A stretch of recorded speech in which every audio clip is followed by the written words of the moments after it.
मुनीब साहब, आपकी क्या राय है? अब ये कंसल्टेशन का प्रोसेस शुरू होगा बिटवीन सदर पाकिस्तान और फिर इलेक्शन कमीशन ऑफ पाकिस्तान के दरमियान। कम से कम एक उसूल तो सेट कर दिया गया है सुप्रीम कोर्ट ऑफ पाकिस्तान की जानिब से, जनाब मुशावरत ज़रूरी है, वो सदर पाकिस्तान से आपने मुशावरत करनी है। तो आइंदा आने वाले रोज़ में जिस तरह तलत साहब फरमा रहे हैं, जो इंडिकेट कर रहे हैं कि कंसल्टेशन के अंदर थोड़ा सा अब देखना होगा कि सदर पाकिस्तान किस डेट के ऊपर इन्फसाइज करते हैं, इलेक्शन कमीशन ऑफ पाकिस्तान उनको क्या दलील पेश करता है कि जी 11 फरवरी को ही कराएं, चूँकि हमने तो पूरा प्रोसेस मुकम्मल करना है। तो आप इसको किस तरह से देख रहे हैं मुनीब साहब? देखिए, सबसे पहले तो मैं ये अर्ज करना चाहूँगा कि सबसे पहले इस बात को समा पर हमने हाईलाइट किया था कि सदर के पास ये डिस्टिंक्टिव राइट है आर्टिकल 48(2) के तहत कि इलेक्शन की तारीख का तयन उन्होंने करना है और उन्होंने तारीख देनी है। आज सुप्रीम कोर्ट ने भी इस बात के ऊपर मोहर सख्त कर दी है और जो बहस जारी रही उससे ये बात बहुत क्लियर हो गई है कि सदर के पास ये इख्तियार है और आईनी इख्तियार है कि सदर ने ये तारीख देनी है। जहां तक बात मुशावरत की है, मुशावरत बिल्कुल हो सकती है। मैंने पहले भी अर्ज किया और मैं चाहूंगा कि वो क्लिप हमारे पास मौजूद होगा। समा के प्रोग्राम ब्लैक एंड व्हाइट के हमने स्ट्रेट टॉक के अंदर ये बात की थी सबसे पहले कि सदर के पास ये इख्तियार मौजूद है। हाँ, जो सदर नहीं कर सकते वो एक आईनी काम हो रहा है, यानी अगर डिलिमिटेशन का प्रोसेस चल रहा है सदर उसे रोक नहीं सकते, ना ही उसे कट शॉर्ट कर सकते हैं। लेकिन जब इलेक्शन कमीशन मुकम्मल तौर पर तैयार हो और बता दे कि हम इस तारीख तक तो फिर सदर तारीख देने के मजाज है आईनी तौर पर। और आर्टिकल 48(2) के तहत ये उनका डिस्टिंक्टिव राइट है। सदर के पास बहुत ही चंद ऐसे मौके आते हैं, मौके आते हैं जहां पर उसके पास सदर पाकिस्तान के पास डिस्टिंक्टिव राइट होता है जिसके ऊपर उन्हें किसी भी तरह से वज़ीर आज़म की एडवाइस की जरूरत नहीं पड़ती। इसकी गलत तशरीह की गई, बारहा ये कहा गया कि नहीं सदर के पास इख्तियार नहीं है, लेकिन आज सुप्रीम कोर्ट ने भी इस बात के ऊपर मोहर सख्त कर दी है कि सदर पाकिस्तान के पास दो इख्तियारात थे। एक ये कि वो लीडर ऑफ द ऑपोजिशन और आउटगोइंग वज़ीर आज़म के साथ मिलकर एक मुशावरत करवाएं, उस पर केयरटेकर गवर्नमेंट बने, जो कि बन गई। दूसरा इख्तियार उनके पास ये था कि वो इंतखाबात की तारीख का ऐलान करे, जिससे उन्हें डिप्राइव किया गया। लेकिन आज अदालत ने उस बात पर मोहर सख्त कर दी है। हाँ, अब ये सारी गुफ्तगू जब होगी तो मुशावरत के साथ तक होती है। सदर पाकिस्तान के तौर पर एक्ट करते हैं या पाकिस्तान तहरीक इंसाफ के नुमाइंदे के तौर पर, ये बात तवज्जो तलब हो। ये बहुत अहम नुक्ता है। मोहम्मद ज़ुबैर साहब नून लीग के तर्जुमान हमारे साथ मौजूद हैं। ज़ुबैर साहब, बहुत शुक्रिया आपके वक्त के लिए। बड़ा फैसला आया है जी, इलेक्शन कमीशन ऑफ पाकिस्तान को हिदायत जारी की हैं सुप्रीम कोर्ट ऑफ पाकिस्तान ने कि वो सदर से तारीख पर मुशावरत करें। इलेक्शन कमीशन अभी जाकर सदर से मुशावरत करे। 11 फरवरी की तारीख दी गई है इलेक्शन कमीशन ऑफ पाकिस्तान की जानिब से मुल्क में आम इंतखाबात के हवाले से। क्या कहेंगे सर, आप कैसे देखते हैं इसको?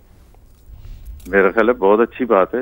ये तो अनसर्टेनिटी इतनी थी मुल्क में कि जी इलेक्शन के हवाले से कि जी कब होंगे, हालांकि आइन में बड़ा क्लियरली लिखा हुआ है, लेकिन अब फरवरी 11 अनाउंस हो गई है तो बहुत अच्छी बात।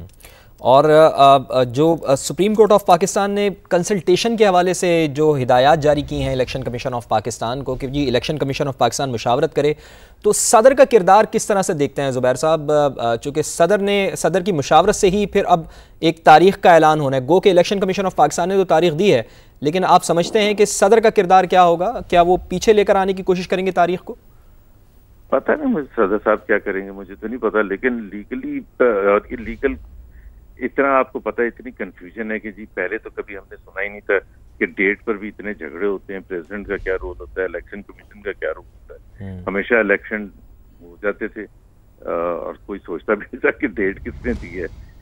तो क्योंकि आइन में लिखा हुआ है तो उसके हिसाब से election commission is the main body, उनको पता होना चाहिए कि किससे मशवरा करना है, कौन काउंट करता है। अब यहाँ हर चीज लैंड करती है कोर्ट में और कोर्ट फिर जो भी डायरेक्शन दे, अब कोर्ट जो डायरेक्शन देगा तो उसमें जाहिर सी बात है उसी के हवाले से अमल दरामद होगा। ठीक है, अच्छा ज़ुबैर साहब साथ ही रहिएगा। हमारे मुनीब साहब भी हमारे साथ मौजूद हैं, तलत साहब भी हमारे साथ मौजूद हैं, अबसार आलम साहब भी हमारे साथ मौजूद हैं। मुनीब साहब, तलत साहब, अबसार आलम साहब, अगर आप ज़ुबैर साहब से कोई सवाल करना चाहें इस हवाले से। मुनीब साहब सुन सकते हैं आप मुझे? जी जी, मैं बिल्कुल सुन सकता हूँ। ज़ुबैर साहब से अगर कोई बात करना चाहें।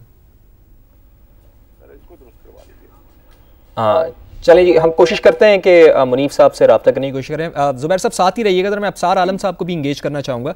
अबसार आलम साहब, बड़ा अहम आज ये फैसला आया है, सुप्रीम कोर्ट ने इलेक्शन कमीशन को सदर से तारीख पर मुशावरत करने का हुक्म दिया है। इलेक्शन कमीशन अभी जाकर सदर से मुशावरत करे, सुप्रीम कोर्ट ऑफ पाकिस्तान की जानिब से ये हिदायत जारी की गई हैं।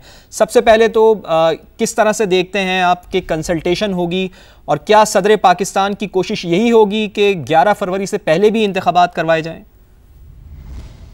अगर देखें, डेट देने का इख्तियार इलेक्शन कमीशन के पास है, और जो आरिफ अलवी साहब वो अब सदर तो नहीं है, वो तो एक एक्सटेंशन पे रह रहे हैं। अब जो मर्जी आप इस बात को कह लें कि आइन इजाज़त देता है, आइन हुक्म तो नहीं देता ना कि वो सदर रहें, इजाज़त देता है। तो उनकी जो एक मॉरल और एथिकल स्टैंडिंग है, और वो इतनी स्ट्रांग नहीं है जो पहले थी। और उसके बाद जिस तरह पीटीआई ने उन्हें डिसऑन किया है, मैं इससे ज़्यादा सख्त लफ्ज़ नहीं बोलना चाहता, क्योंकि वो पीटीआई के खुद उन बानियों में से हैं जिन्होंने गंदी जुबान को फ़रोग दिया इस मुल्क में। और तो इसलिए अब उनके साथ जो पीटीआई खुद कर रही है, उनकी सपोजिटली जो उनकी पीटीआई के साथ बेवफाई है, वो उसको करेक्ट करने के लिए, अपने आप को गुड बुक्स में रखने के लिए पीटीआई के अगर कोई और इस मुल्क में मजीद फसाद बर्पा करना चाहते हैं या मजीद शरारत करना चाहते हैं इस मुल्क के खिलाफ, जैसे वो पहले अपने टेन्योर पूरे में करते रहे हैं और सदर बनने से पहले भी करते रहे हैं, तो उनकी मर्जी है। घोड़ा भी हाजिर है, घोड़े का मैदान भी हाजिर है। मेरा ख्याल है कि पाकिस्तान के बहुत सारे इदारे या इवन मीडिया भी अब इस पोजीशन में अपने आप को महसूस नहीं करता कि वो कोई नॉनसेंस किसी भी शख्स की या इतनी आसानी से जाने देगा। और ये नॉनसेंस होगी जब एक कंसेंसस बिल्डअप हो रहा है कि आगे बढ़ना है सबने, और उसमें इलेक्शन कमीशन ने एक बहुत मुतनाज़ा मामले को ख़त्म कर दिया, एक तारीख दे के 3 महीने की 90 दिन का वक्त तो ख़त्म हो गया ना। उसमें तो अवाब अलवी साहब के वालिद साहब ने, जिन्होंने इस मुल्क के बच्चों को गाली देना सिखाया, बड़ों को, वो उस वक्त तो अनाउंस कर नहीं सके।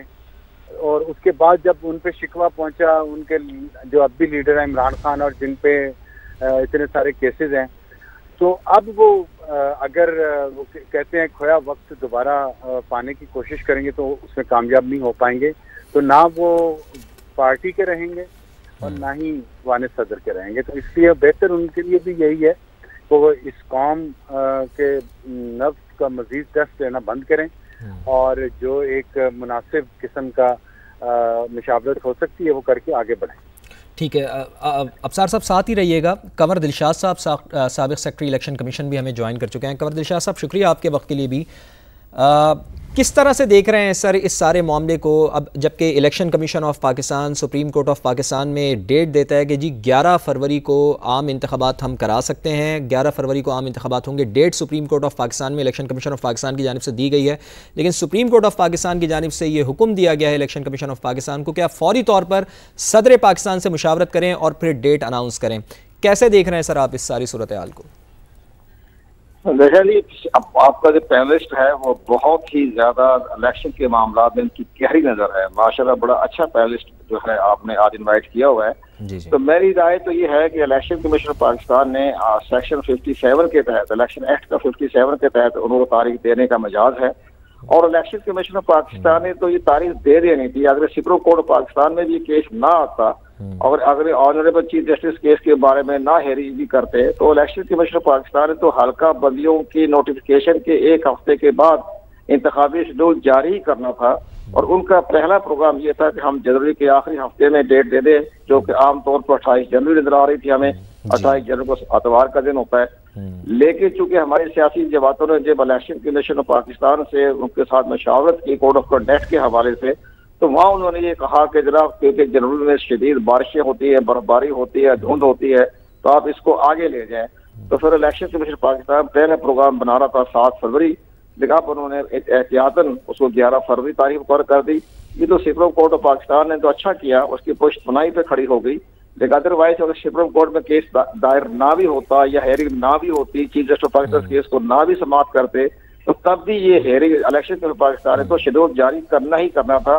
और इस शेड्यूल जारी होने के बाद तमाम क्या सराहियां हो रही थी इलेक्शन नहीं होंगे या होंगे नहीं होंगे, वो खत्म हो गई है।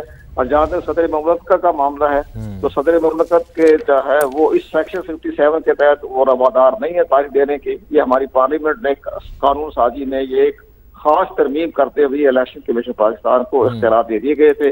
अब जो हमारा जो आर्टिकल 45 वो दम तोड़ गया।